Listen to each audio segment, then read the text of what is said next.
eventually you get absorbed in, and you are Sonic.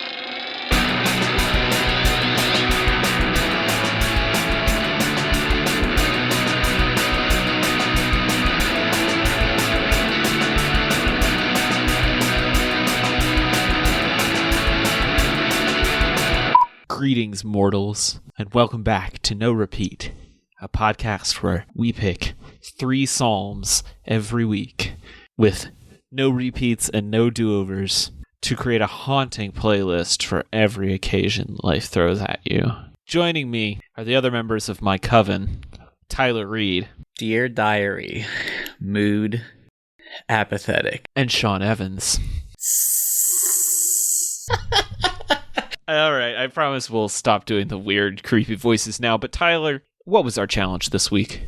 This week, we're challenged to find the perfect song for a goth pool party, submitted by Gourmet Takes Addison on Twitter. And if you want to submit your own challenge, you can DM us on Instagram or Twitter, or you can send us an email at norepeatpod@gmail.com. Thanks so much. All right, Tyler, this was an actual event that you went to that inspired this challenge. So can you give us the rundown here? My friend Amber just had a party, and she said, "I want to goth it up." She had an inflatable pool and invited everyone to come by. Her husband Andrew just put on. He just Googled, looked up goth playlists, and he played the hits, and so everyone just kind of dressed up, vaguely goth. It's a pretty ambiguous. It can be open to interpretation in some ways, especially when it's a pool party. So what I ended up doing for my outfit is I got a big black beach hat, like a sun hat. I painted my nails. I found an oversized Beetlejuice t-shirt, and I made it into a crop top. And then I took some black stretch jeans, and then I cut them into jorts, and then I wore some Doc Martens. Because I love this for you. Is there a picture of you wearing this? Is there a picture of you at this party? There's somewhere. We're going to need that for show notes. I need to see this. I didn't realize. I knew you painted your nails black, but I didn't know the level that you went to. And yeah. I want to appreciate it. How did Sarah see it and I didn't see it? Instagram. I'm on Instagram. It was in his stories, I think. Yeah, it was a story. It's okay. I'll make sure to find a photo. I don't know if I actually took any photos of it, but I know Amber took at least one photo of it. So, but yeah. So I feel like the idea is just sort of just an excuse for everybody to dress a little dark while also maybe getting in the pool. So I guess we should probably give a loose definition of what we're considering goth for the purposes of this episode. All right, Taylor's History Quarter. Let's go. I don't really have a history because, like you said, I feel like it's pretty loose. Some people call certain bands goth rock, and the general consensus is Joy Division, New Order, The Cure, Susie and the Banshees are all goth rock, and then basically anybody else who wears lots of eyeliner and is dark or sad. But I feel like that does it a disservice because My Chemical Romance isn't really goth rock. No, not at all. Just because they wore eyeliner for a little while. Whereas him, who did not wear makeup, definitely goth rock. I don't know what the thing is there, Right, but I feel I think it does have an interesting history in that I feel there's several different sort of not necessarily interpretations of it, but there's several different sort of movements and phases sort of, because the inciting moment of it was sort of the 1970s 80s in the UK in a post-punk sense. That's Joy Division, Susie and the Banshees, and apparently the Doors allegedly had one of the first goth tracks, which was The End. And then, some people also say that I Put a Spell on You also could be considered goth, so I feel in terms of like, I feel like the most important thing is that it's like, it sort of like is a pretty like elastic sort of like genre in terms of like its aesthetics and like the music of it. I feel like maybe the music is probably the most like defined part of it, but in terms of aesthetics, I mean, like there's so many like ways you can go. Because I mean, there's like, let's just look. I'm looking at a Wikipedia right now, by the way. So, let's see. I mean, there's also like the sort of like the medieval element of it, because I feel like there's a sort of like almost like Judeo-Christian symbology kind of combined with sort of like witchcraft, like very like early like Gaelic like sort of like witchcraft, like a lot of like imagery that's like tied to the sort of like supernatural like origins of like a lots of like dark imagery. But it's not explicitly like satanic though. So I mean, like I think the lyrics and like the imagery can be dark, but it's not necessarily like you don't have to be a Satanist to be goth. So I feel like that. Yeah, I think the thing about it is like it's different in some ways from like Gothic literature, which is a defined thing of like a style that often involves like storytelling in fragments and like cryptic settings and kind of deals with like liminality and nihilism and tragedy. And like that, some of that is in goth rock, but it's also still like in a lot of ways just like dancey pop songs in a minor key that are about death, you know? Like, I think there is something about goth that is inherently kind of either dancey or electronic, which made me want to, like, look a little bit deeper into the genre in the pool party sense, because some goth has, like, or I guess some goth rock has, like, some really fun like running bass lines and cool riffs to it, and it almost felt like surf rock to me in a way. And so I was like, where is the like intersection between this guitar style that we know from surf rock and like, you know, 60s beach blanket boogaloo type of stuff, and then like goth rock, like the darkness, the sadness, and then a sort of like the newest version of it sort of kind of is like dark synth or synth wave. It sort of like has kind of like infiltrated in with almost like that kind of like 80s synth sound. So I feel like the goth in that, in its like sort of like humble origins of like of like Bauhaus sort of has like kind of evolved into, you know, something a little more different, because I feel like we've kind of discussed this before though, where it's sort of like where I feel like it's almost sort of the upbeat nature is almost kind of like feels like the part that was a product of its time, and like sort of like maybe it's like its origins, but maybe isn't like the best fit for like the aesthetic, like because like a lot of like Joy Division or Susie and the Banshee, like, well, I mean Joy Division, I'll just say that I feel like it's pretty much like it is kind of punk. It is very punk like, and I think that was just maybe just the vehicle and the voice that they had at the time to really sort of communicate, you know, a rebellion, a disregard of like sort of like the mainstream, and sort of like, you know, a little bit more than that. So like as it kind of evolves, and like you could even say like, you could probably say like industrial, you know, you could say like as like a genre probably fits a little bit better probably into the like the aesthetic, you know, like I think if I had to think of like a band off the top of my head that would be like goths probably are into or probably would like resonate with would be Nine Inch Nails, because I feel like it's very dark, it's very aggressive, you know, there's a lot of aggression, but it's not necessarily like dumb. It's not like, I feel like there's a certain breach of like it's dark but it's dumb. So like I don't know if I would say like Korn would be like a band that I would be like, oh, that's a goth band for sure. Like no, they're like no. Yeah, it's usually associated with being a little more highbrow. Yeah, it's poetic. It has to be poetic in a way. Sean, what did you think? What's your like rubric for is it goth or is it not? This is the part of the challenge that I really didn't expect.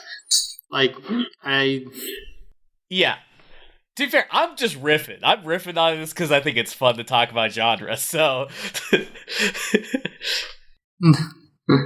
no, you're right. It's like this is one of those.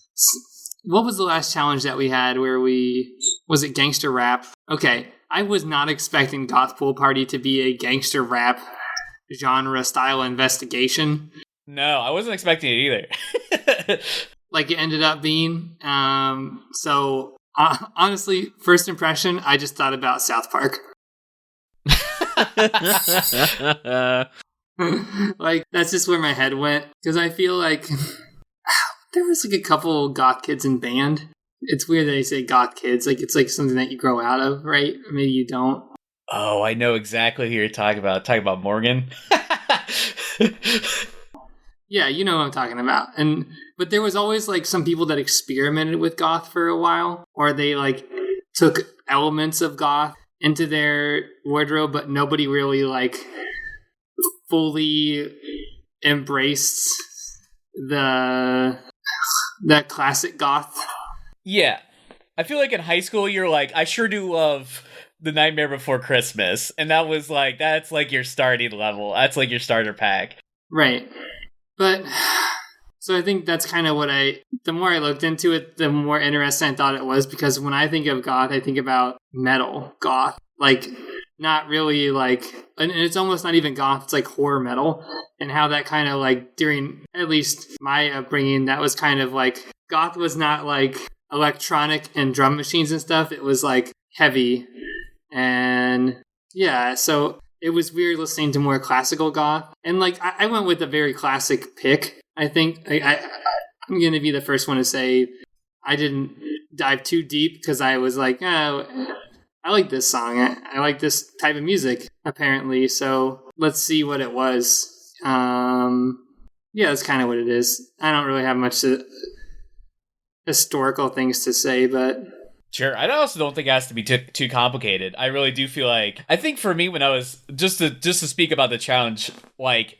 Because I feel like we haven't actually talked about it. I honestly was just looking for a song that I was like... I wasn't almost looking for a song that was specifically, like, considered goth, just because they're probably listening to it anyway. You know, like, they're listening to that all the time. They're at a pool party, they want to be hanging out, they want to be chilling, they want to have a great time. And I feel like, you know, some of it is really appropriate for dancing at the pool, or at least chilling, hanging out. But it's like, largely, it's like a little intense. You know, like, I don't know if I would be like chilling, relaxing, maxing all cool when, you know, like to like a really hard like drum and bass beat, you know. So I kind of went with something that was just a little more relaxed. Here's an interesting thing that I figured, like, my experiment with this was more thought. It became a thought experiment. Like, is Nine Inch Nails goth? I think earlier in the career, yes. It's like really early AFI goth. Maybe. I would say goths like AFI. AFI may not necessarily identify themselves as goth. Yeah. Yeah. I think that's an important distinction. And goth has always kind of been a bit of a derogatory term, like, even since its, like, initial coinage. And so a lot of people try not to be considered goth. But that's funny because I feel like so much of today's stuff is goth. Like, it's kind of everywhere. Yeah, I think the stigma of it has gone away in a lot of ways. But even when we were growing up, I mean, it was very much like oh, look at that weird goth kid kind of thing. Whereas now, like, I kind of admire the commitment to the aesthetic. Right. Because some of the stuff that you can get is like pretty like expensive. If like you want like really like nice stuff, it can be pretty expensive. And just even like Tyler went to, like, as far as like a theme party or like something goes, like, you know, we live in the postmodern world. You can try on an aesthetic for a night. If you just like goth music and you want to like go to a goth club and like do that thing for a night and then go back to, like, you know, your polo and khakis at work, you can do that. Poser enthusiast Taylor Olmstead. I'm losing, like, I guess I'm losing antipathy towards posers. It's a very poser thing I think to say. Like what you like. Yeah. On that note, let's get into some songs. I think since he picked one of the most canonical goth songs ever, Sean should probably go first. All right, so this week I chose Love Will Tear Us Apart by no, just kidding. It's Joy Division, Love Will Tear Us Apart.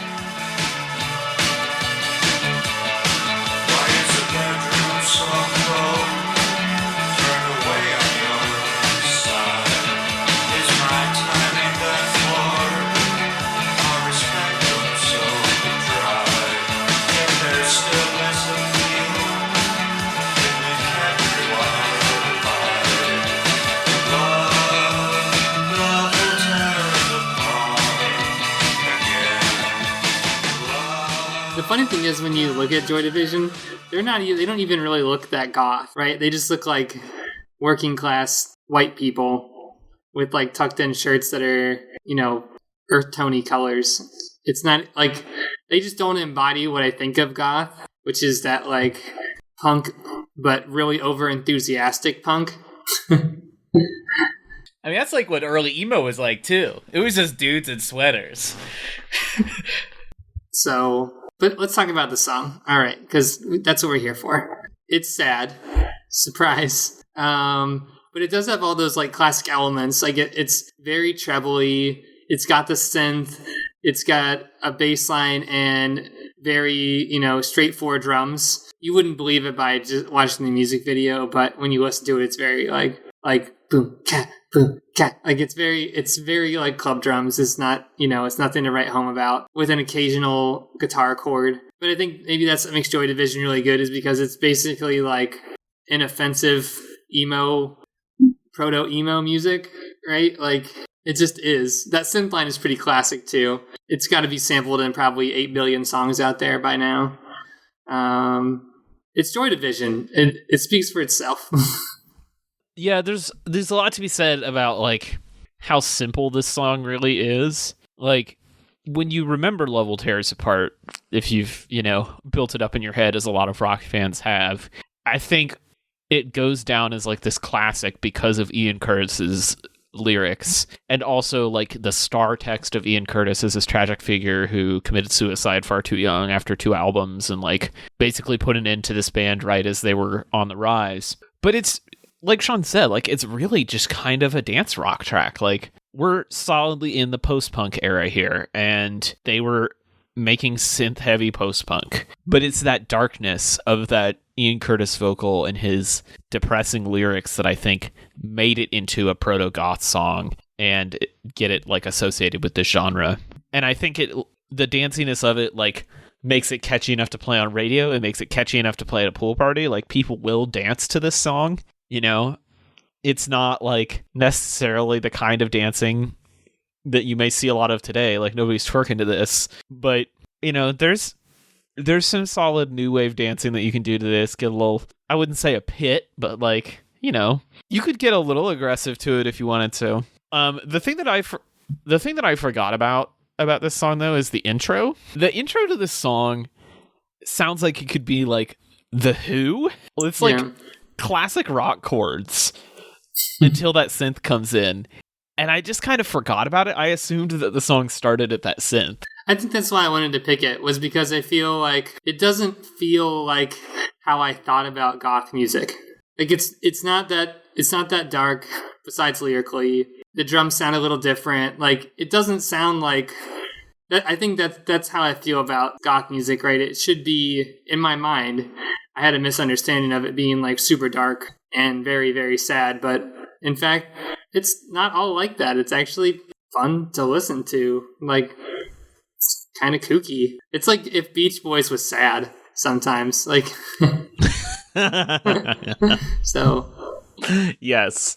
On that note, I guess we'll just go in chronological order since this is kind of a genre episode. This week I chose Incubus Succubus 2 by Ixmal Deutschland.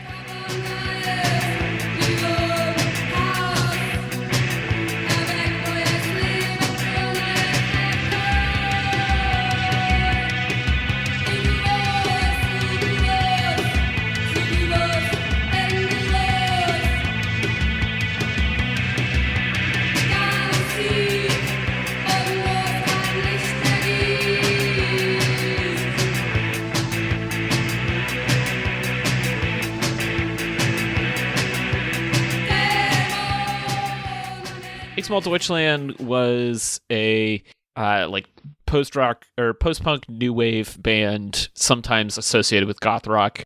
They were from Hamburg. They were active in the 1980s. This is kind of a re-recording of their debut single, Incubus Succubus, but the original version isn't on streaming anywhere.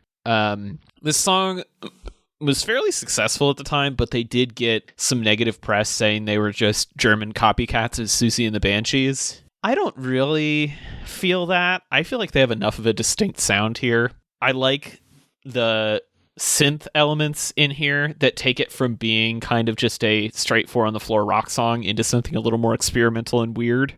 I think the, again, very simple drum pattern, almost machine-like drumming, makes it a fun like pool party dance song. If you think about any of those like 60s pool party movie dance moves like the monkey or the Watusi or something like that, just imagine goths doing that with sad faces next to the pool to this song. And that's why I picked it, because I could totally just imagine like a crowd of sad looking goths doing the monkey and singing Incubus Succubus over and over and over. It's really kind of a simple rock song if it weren't for like these dark German lyrics and this almost like sludgy guitar tone.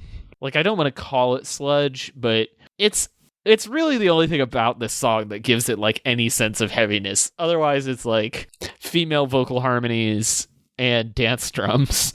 But that combined with just the little tiny sprinklings of new wave synth felt like, yeah, this is a fun goth party song. I could do some kooky goth dances to this. You know, I feel like there's songs like Sean's pick that you're like, yeah, sure, this is a goth song that like people could definitely like dance to. And then I feel like your song comes on and it's like, well, this is definitely a goth song. And I'm like, it's kind of harsh in my vibe. but like this is... You don't love the witchy screaming on the bridge? That's not giving you party vibes? It's... Yeah, I think in... This is like, I feel like this is definitely like when you, probably closer to what Sean was thinking of, I feel like, because it really is sort of like, in a way, it's darker, and I feel like in a way it does kind of lose a little bit of its like, I don't know. I feel like if this is like bumping over a stereo or if this is played live, I feel like I would have a really different interaction with this, but I feel like it's so flat in the YouTube like video version. I don't know. But I think this is just really interesting that this is kind of like where it ended up going in terms of like the sound, where it almost feels more robotic, more sort of like droning in a way. Just interesting. There's actually like a sort of like a contemporary band called Molchat Duma that I feel like sort of like takes like the genre that's kind of like this sounding of goth and kind of does it up in like a more modern approach, and it's actually it's pretty slick. I don't know. I feel like I can't like hate on this because it's like literally in the genre. It just but you don't like it, is what I'm hearing. It's maybe it's not this track specifically is doing it for me, but like I think I like all the components of the song, but I think the song in of itself I think doesn't super do anything for me, because I feel like I like Susie and the Banshees, and I definitely do like the sort of like the wailing sort of like woman vocal aesthetic. Like I feel like I think that's really cool, and I do, and I mean it's like I like New Order, you know. Like, and I feel like in a way share a similar DNA. I don't know. This one left me confused because I think everything pointed to me really enjoying the song, but maybe I'll have to check out more of their stuff. This is a really interesting song. Kind of makes me want to write a goth album. Yes! It's like pretty inspiring actually. It's more inspiring sonically to me, like stylistically or lyrically. Like, I like all the reverb. I like the guitar tone. I think that the way that the drums are mixed is really interesting because when they go into what is like the chorus, that you have this like panning effect with the toms that's kind of interesting, and it's not lost because everything else is flat. Like the one thing that's not flat in this song is the drums, which is really interesting, and at least in the YouTube version. Like there's like almost a cowbell in it. It's really weird. But yeah, I don't know. I feel like that's what I'm attracted to it about it is how easy it is. Like how easy it is to listen to. Like it's a little aggressive.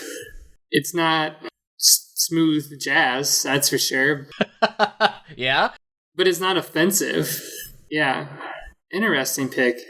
I feel like we're working through this one. I feel like this is like, you gotta think on it. I think this is a thinker. Like, because it almost has like a very classic rock, like Pat Benatar kind of thing to it a little bit. Like, there's a lot happening in here, which makes me think that I like it because I'm like used to it already. But not because it's modern. But this never would have played on The Frog, you know? No, absolutely not. It's also not in English, to be fair, so I feel like they probably also would be like, no. But you're right, it does kind of feel like the sort of thing that, like, we would have, like, walked into a record store and heard the owner or whoever's working there playing it and be like, what is this? Do I know this? What? Yeah, is this like Heidi Klum's first record? Auf Wiedersehen. Oh, hello. All right, Tyler, that just leaves you. What do you have for us? This week I chose Lucifer, My Love by Twin Temple. Take me as human sacrifice. I'm just a fool, a fool in love with you. I'd never sell my soul, but I give it freely to you. Oh, Satan, deliver me from society's hypocrisy. I'd kill, spend eternity. So, actually, Andrew, the person who I was referencing earlier in the episode, showed me this band. I don't remember the context for it, but he was like, hey, you should check this out. It's like satanic doo-wop. And I said, well, I'm certainly intrigued by that. And so Twin Shadow is sort of like a contemporary band that does like a sort of amalgamation of doo-wop and sort of has like a little bit of like surf, has a little bit of like sort of like psychedelia kind of like all kind of mixed in. And they just sing about Satan. They're Satanists, but they aren't. Now, the cover may say otherwise, but they're sort of not really about like the shock and awe of like sort of like performance art on stage or whatever. They're just sort of like, we're just kind of singing about, you know, sort of like a more like Satan thing, whatever. Anyway, so that being said, I don't think Satanism specifically is in league with Goth, but I do feel like it is a sort of like philosophy that sort of invokes, you know, like exploring yourself, understanding yourself, reading, you know, understanding the world around you. And so I feel like in a way, you know, like, sort of like the visual of Satanism is sort of like the philosophy kind of feels like kind of meshes with the Goth world in some way or another. Anyway, so I kind of wanted a song that was just a little more casual, because I feel like, you know, we're listening to really intense like drum beats. You know, we got wailing vocals. I was like, what if these Goths just are like, you know what if we just went to the pool and we listened to something a little nice? And so I feel like Lucifer, My Love goes right into there. It's a nice little love ballad to Big L himself. And I don't know, I feel like this could go into a few different directions. I feel like this could easily go into a sort of like psychobilly direction, which I feel like could also kind of fit into there. You know, you could go into some, play some Misfits. You know, you could probably go back kind of like if you wanted to do like a more sort of like, you know, Put a Spell on You could probably fit into here into a mix with this song. I feel like it has a lot of opportunity for it. And so I feel like I just kind of wanted the song that sort of more embodied a more goth vibe in terms of lyrical, rather than the musical stylings of it. So there you go. So I did see that there is a genre page on Wikipedia for gothabilly, which is the gothic rockabilly. I feel like, of course, that may be this group's next record. Okay, this is going to be one of those no repeat segments where I say what I like about the song before I... Sure, and then you say what you don't. Before I don't. Okay.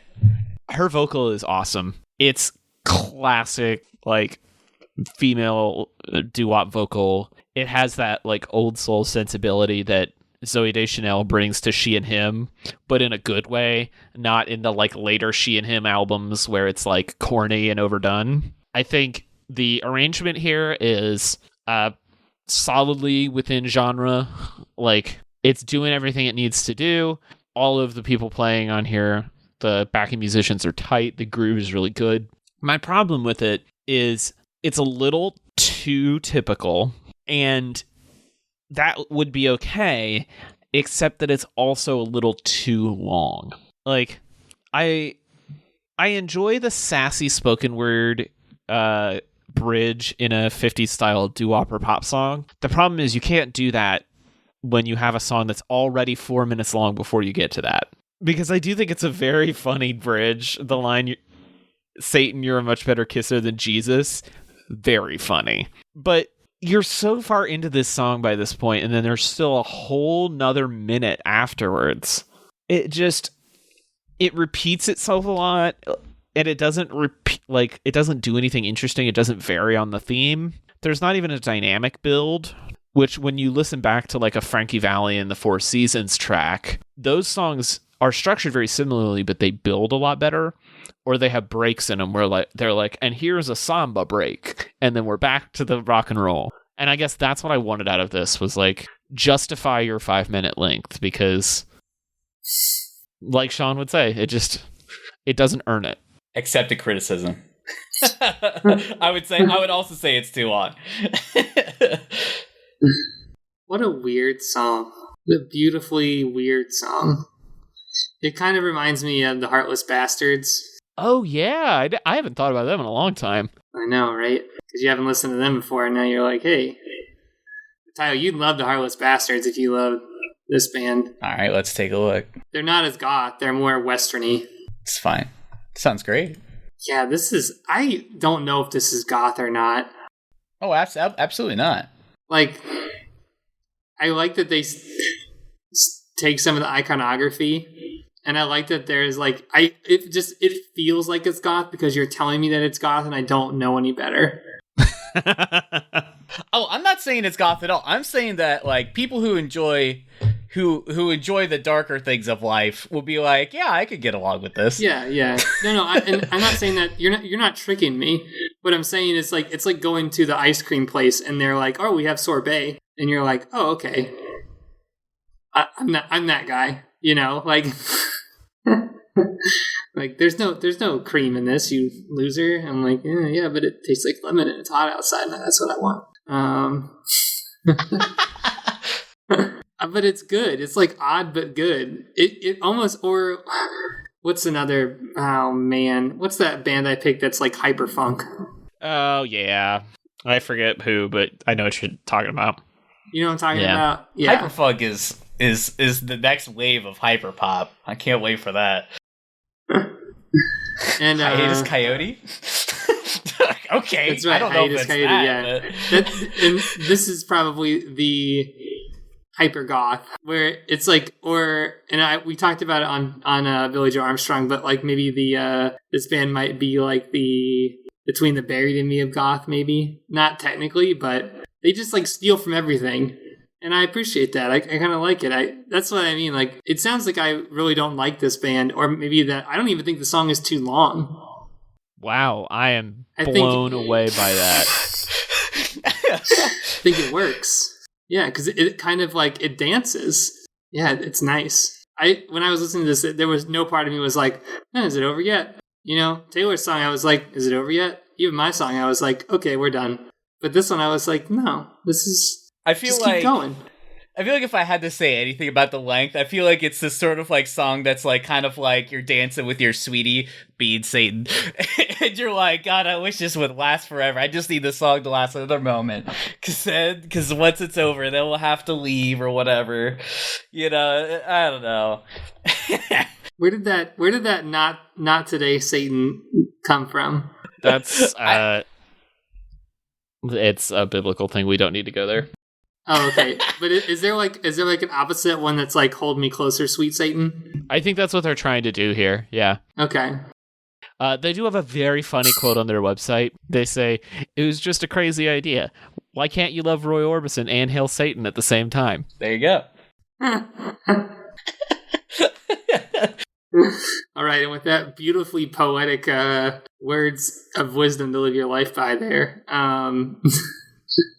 B-sides, you got them. We want to hear them. Get them out. Yeah, so I had one that was actually my original pick, but it's not widely available to stream. It's a Pagan Love Song by Virgin Prunes. That is another real weird goth track. Also, I had a Joy Division track, Transmission. And then, of course, Bela Lugosi's Dead by Bauhaus, which is like sometimes considered to be the original goth song. And I mentioned it on Billie Joe Armstrong last month, but How Not to Drown by Churches and Robert Smith. I just really dig that track. I feel like I'm going to go through the Cure's discography again this month. Robert Smith is really cool. So my B-sides, we'll just list off some other Twin Temple songs. Satan's Woman, Babylon, The Devil Didn't Make Me Do It, I'm Wicked. And I also thought about just slapping in The Hand That Feeds by Nine Inch Nails, because honestly it's like the most like pop-centric song that he's ever made. And then probably whatever the song Crystal Castles did with Robert Smith. I think it was I'm Not in Love. Yeah, Not in Love. Probably would pick that. Well, knowing what I know now, probably would have put some Nine Inch Nails in there. I was going to pick the Smiths, probably. There was something about the Smiths that said I want to be goth because I wanted to go in that classic lane. I'm going to fight Taylor here and say that Him is not a goth band. It's a love metal band. Big difference. But you totally would have picked any Him song. If I could have, yeah. Did it cross my mind? Yeah. But, I mean, do I love Killing Loneliness? Yeah. Do I think that album is absolute gold and underrated? Yeah, totally. But oh yeah, anybody who's laughing at us for talking about Him right now, go listen to Dark Light all the way through. That album slaps. It's amazing. It's not something that you want to listen to in the office, but you're like, wait, how is this supposed to, like, this is a rock opera. This is really good. Which is a shame because subsequent albums were very not. We're not good. Right, exactly. Yeah, we can leave with there. I feel like actually, I don't have any particular ones, but you can kind of see where I was going, finding the right one. And then when Joy Division came up in my research, I was like, well, this just feels right. You know, like, now's my chance. So. Well, Tyler, if people want to make a sacrifice to you, where can they do that? Venmo at Rootpets Club. Hey, everybody, you can find me design illustration work at rootpets.club. And as always, you can find me on the socials at Rootpets Club on Instagram and Twitter. Sean, if people need advice from you on the proper placement of their chain wallet, where can they get that? You can Ouija me on Instagram at TellySean. My culture's not your costume. And if you want advice from me on how to get the perfect swoopy bangs, you can tweet at me at TC Olmstead. All of these songs will be on the official No Repeat podcast playlist, and we'll be back next week with another episode of No Repeat.